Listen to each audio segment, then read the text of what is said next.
Hi అండి. Welcome to my channel స్ఫూర్తి 3115. ఈరోజు మనం ఈ వీడియోలో ఎంతగానో నోరూరించి గోంగూర చట్నీ చేస్తున్నానండి. అది కూడా ఇంట్లో పండిన నాటు గోంగూరతో. ఈ గోంగూర చట్నీ మినిమమ్ ఒక 1 మంత్ వరకు అస్సలు పాడవదండి. అంతే టేస్టీగా, అంతే కలర్ ఏమి చేంజ్ కాకుండా ఉంటుంది. ముందుగా గోంగూర కడిగి నీట్‌గా పక్కనుంచుకోవాలి. పచ్చిమిరపకాయలు కూడా నీరంతా ఆరిపోయే వరకు ఆరనివ్వాలి. ఇప్పుడు స్టవ్ పైన ఒక బాండీ ఉంచి నువ్వులు వేసి ఇలా దోరగా వేయించుకోవాలి. ఇప్పుడు అదే బాండీలో ఆయిల్ వేసి వేడైన తర్వాత ఈ కట్ చేసుకున్న పచ్చిమిరపకాయ ముక్కలు వేసుకోవాలండి. పచ్చిమిరపకాయలు అలాగే వేసుకుంటే ఆయిల్ వేడికి పేలి ముఖం పైన పడతాయి. అలా పడకుండా ఇలా చిన్నగా మధ్యలోకి కట్ చేసుకొని మాత్రమే వేసుకొని కాస్త సాల్ట్ వేసి వేయించుకోవాలి చిన్న మంటలో. ఇలా వేయించుకోవడం వల్ల పచ్చిమిరపకాయ లోపటి వరకు బాగా వేగుతుంది. పైన కలర్ కూడా చేంజ్ అవుతుంది. ఇలా పచ్చిమిరపకాయలు మొత్తం అన్నీ వేయించుకున్న తర్వాత తీసి అదే బాండీలో కడిగి పక్కనుంచుకున్న గోంగూర గూడా వేసుకోవాలి. ఈ గోంగూర వేసిన తర్వాత కాస్త సాల్ట్ వేసుకోవాలండి.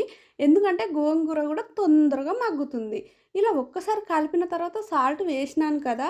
ఈ సాల్ట్ వేసి మరొక్కసారి కలిపి మొత్తం క్యాప్ బెట్టేసి ఉడకనివ్వాలి. ఇందులోంచి నారలు, పీచులు ఏమీ లేకుండా చాలా మెత్తగా ఉడకాలండి. వాటర్ పైకి వచ్చినట్టే ఉంటుంది. కాకపోతే కింద అడుగు మాడుతుంది. అలా ఏమీ మాడకుండా ఇలా కలుపుతూ మాత్రమే ఉడికించుకోవాలి.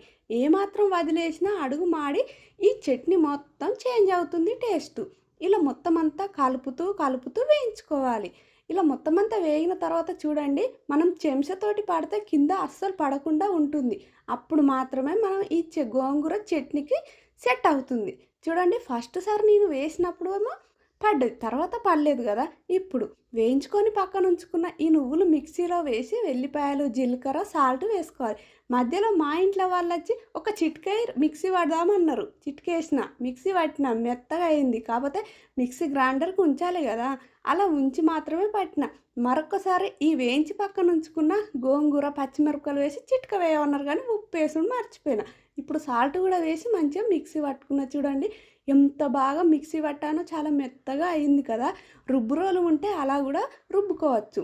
ఇప్పుడు మొత్తం అంతా మిక్సీ పట్టిన తర్వాత పోపు బెట్టుకుంటే ఇంకాస్త ఫ్లేవర్‌ఫుల్‌గా ఉంటుందని ఇలా చిన్న ఒక కడాయిలో ఆయిల్ వేసి అందులోనే ఎండుమిరపకాయలు, వెల్లిపాయలు, జీలకర్ర ఇవన్నీ వేసి మంచిగా పోపుబెట్టుకున్నాను. ఇలా పోపుబెట్టుకున్న తర్వాత చూడండి ఎంత కలర్‌ఫుల్‌గా ఉందో. టేస్ట్ మాత్రం నిజంగా చెప్తున్నా అద్దిరిపోయిందండి. ఇంత మంచి గోంగూర చట్నీ మాత్రం మీరు అస్సలు మిస్ కావద్దండి. ఈ వీడియో గనుక మీకు నచ్చిందా? అయితే ఒక్క లైక్ చేసి, షేర్ చేసి, సబ్స్క్రైబ్ చేయండి. మరిన్ని ఇలాంటి వీడియోల కోసం మన ఛానల్‌ని ఫాలో అవ్వండి. ఇలా మొత్తం అంతా చేసిన తర్వాత ఇంకొంచెం సోగ్గా ఉండేటట్టు ఇలా నేను కింద ఆ గోంగూర ఆకులు వేసి మరి వీడియో తీసుకున్నాను. ఎంత బాగుందో కదా! టేస్ట్ మాత్రం నిజంగా సూపర్ అండి. Thank you for watching.